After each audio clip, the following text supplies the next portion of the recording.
It's Friday. Party time! January 23rd, 2009, and this is Middleeye. I'm trying to do something here! Alright, so we got some stories over at middleeye.blogspot.com. By the way, you're going to want to check that out. I have changed the page a little bit and put a new banner, which I'm kind of proud of. I made it myself. So please go ahead and check that out. Link in the sidebar. I hope I did that right. I didn't even look. First off, there's a suspected missile strikes that apparently we're responsible for. That's right, good old US of A. This will be the first set of missile strikes since Obama's inauguration, which is pretty crazy.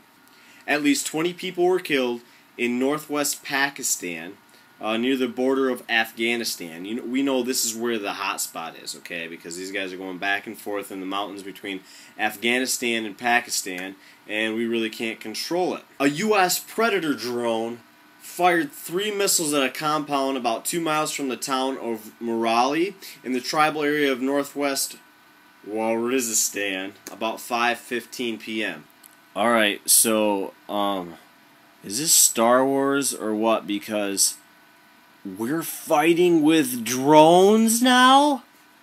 Pretty crazy. Kind of psyched about it. It's kind of cool, psyched, because people died. No, I mean, but these guys are bad guys. I've seen this guy's name before. This guy's name is Khalil Malik. Okay, I've heard this guy's name before.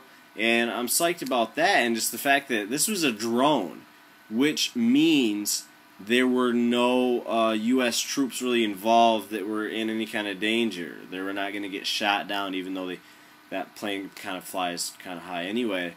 But, you know, an RPG is not going to take this down, so pretty psyched about that. You don't hear about that every day in attacks like this. This was a drone. Pretty awesome.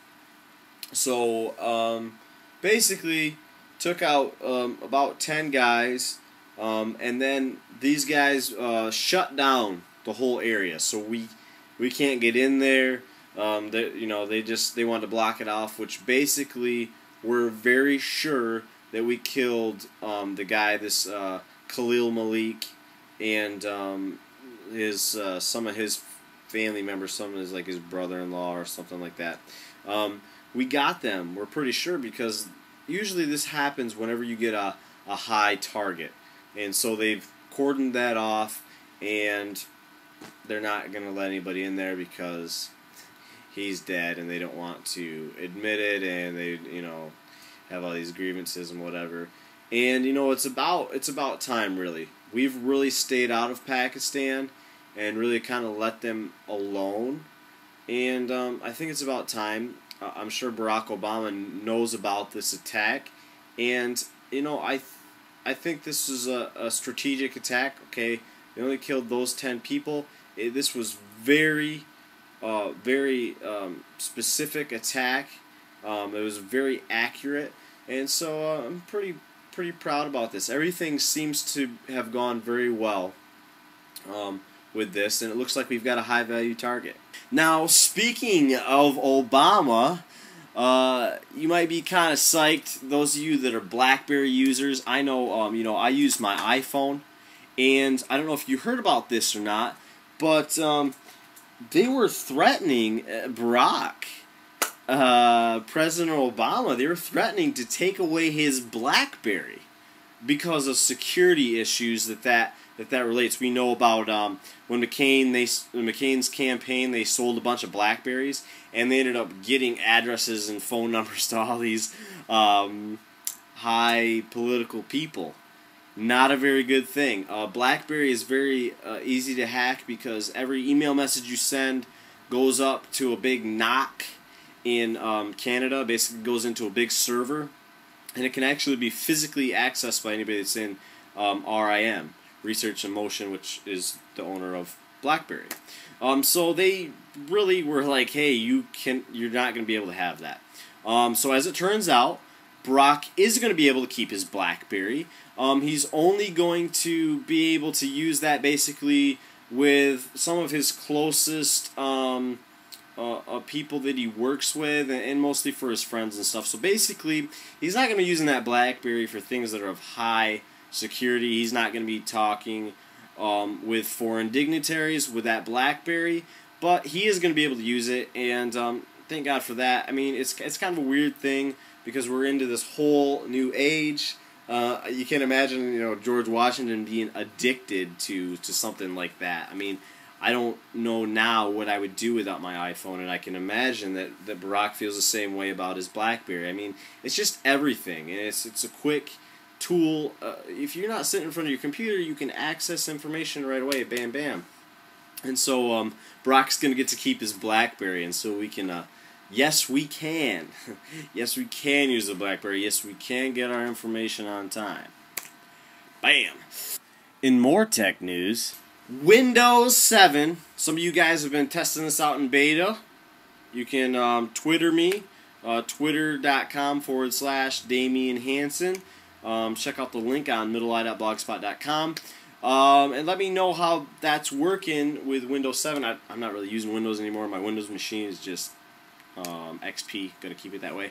But as you Mac users know, Snow Leopard is coming out, and it's always been, Apple's been talking about this is just going to be kind of a small upgrade. Like if you got Leopard, you're just going to see just a little bit more. But it turns out that this is going to be quite a huge package. And we're going all 64-bit and blah, blah, blah. Everything is going to be greatly upgraded. If you have a Mac that came out basically since 2006, this is going to increase the performance of your machine greatly. They're talking about some of them are going to be, almost twice as fast. Crazy. I'm really hoping. I got a MacBook Pro here, 2006 model, right there. I mean, it's the Intel Core 2.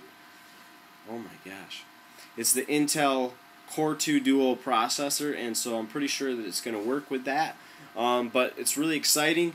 I'm not going to read through the whole article. It's a big, long article, so go over to middleeye.blogspot.com and check that out, and there's a link to the original article where you can see the schematics and all the computers and all the chips that are going to be available that are going to work with Snow Leopard. So check that out. That's really all I have to talk about today, guys. And I did just want to make a mention, though, that the Pope, the Pope, Benedict Arnold, No. Pope Benedict, I'm not even Catholic, but Pope Benedict is on YouTube now. Go search Vatican, okay? Search Vatican in there, and I think that's even the username. Pope Benedict has got a Vatican channel on YouTube. How crazy is that? You can read some articles about that as well. He's talking about how he loves technology, and this can be a great use for humanity as long as we use it. He encourages everybody to just stay away from hateful comments and things like that, and that's what it's all about, and we've been talking about that last couple days. So right on, Pope Benedict. Not a Catholic, but that's pretty awesome. This is Damien. This has been Middle Eye, my view of our world. Check out middleeye.blogspot.com. Please comment, rate, and subscribe. Thank you. Have a good one, guys. Oh, this is where the hot spot is, okay? Because these guys are going back and forth in the mountains between Afghanistan and Pakistan, and we really can't control it.